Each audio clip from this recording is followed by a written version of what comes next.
Hey, what's up, everyone? It's May 30th, and I just wanted to give a follow up to the last update that I made. We were looking at the S&P 500, so the stock market, the dollar, as well as Bitcoin. And if we go, we'll start off with the stock market. So the S&P 500, last time we were looking at it, I had said that this little green box here is very, very strong support, and we'll most likely get a bounce here. But what we didn't know was if we're going to get a bullish continuation and continue up, or just get rejected and come back down after we bounce. And this was an important key level, the 4150 level. And it was either we're going to come up, reject, or it looks like here we're reclaiming it so far. I mean, we have one daily close. Looks like we're going to close the next daily candle above here. That's really good sign. And if we could maybe just retest the level and bounce from it, I would see no real reason to reject afterwards until we come up to about 4400 to like 4500 level. So that would be like another, yeah, maybe another like 6 to 8% move up. That would be really good for Bitcoin and all markets actually. And it correlates really well with when we're looking at the dollar.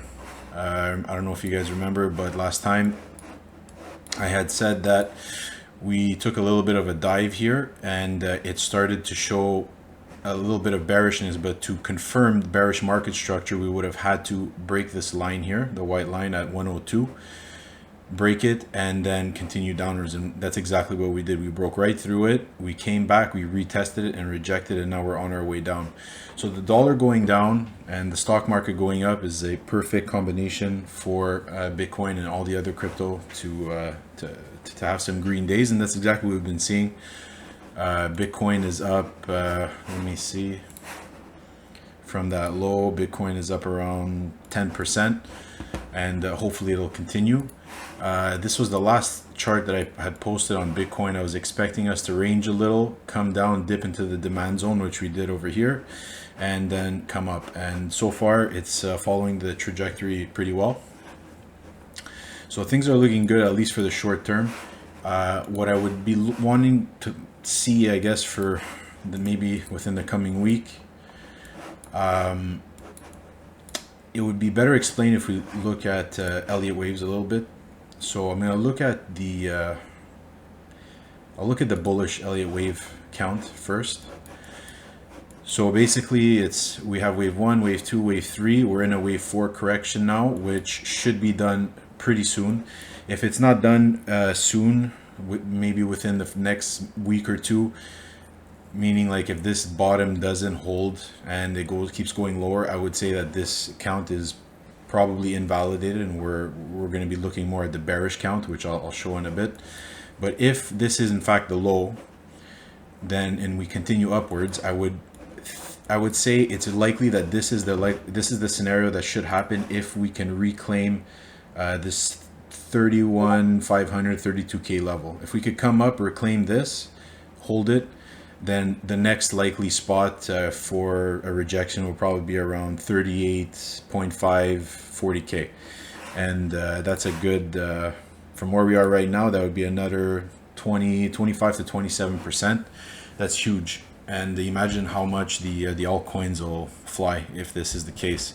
But we're not quite there yet. If you look, we're just shy of it. So this is not, this is a very important level. We have to see what happens here. If we start rejecting from here and we have increased volume on the sell side coming down, that's not really a good sign. You want to see green candles, high volume, and maintaining inside of this this area, and then we could see some continuation upside.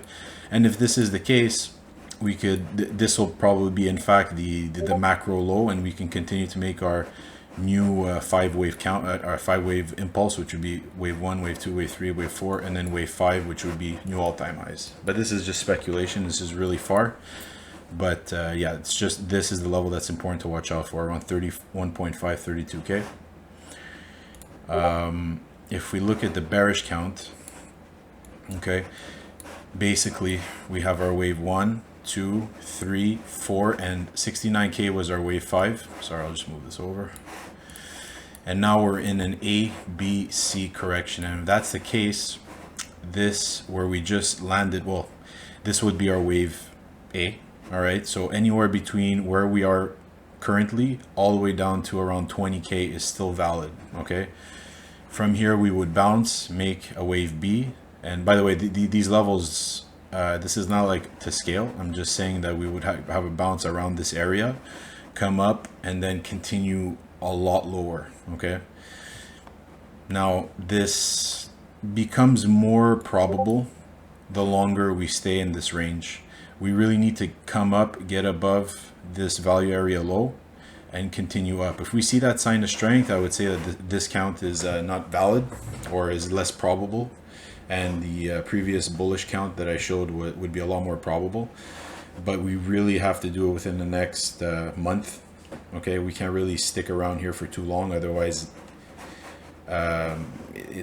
usually the longer it'll stay here in a wave 4, you know, compared to wave 2, for example, it decreases our chances of the bullish count from happening. So that's pretty much it. I mean, this is more of a longer term swing trade perspective of how things are going to be going. There's obviously, you could still have some downside on day to day or for some day trade shorts or longs, but yeah, that's what I would say. It would be, if just a quick recap, would be this value area low, very important level. If we can reclaim this and hold it, I would look up to around 39-40,000. Same thing for the dollar. You want to see this continuing bearish market structure down. And for the S&P 500, you want to hold this 4150 level and continue up to the 4,500 $4,500 level. All right, guys, if you have any questions, just let me know in the Discord. Thanks.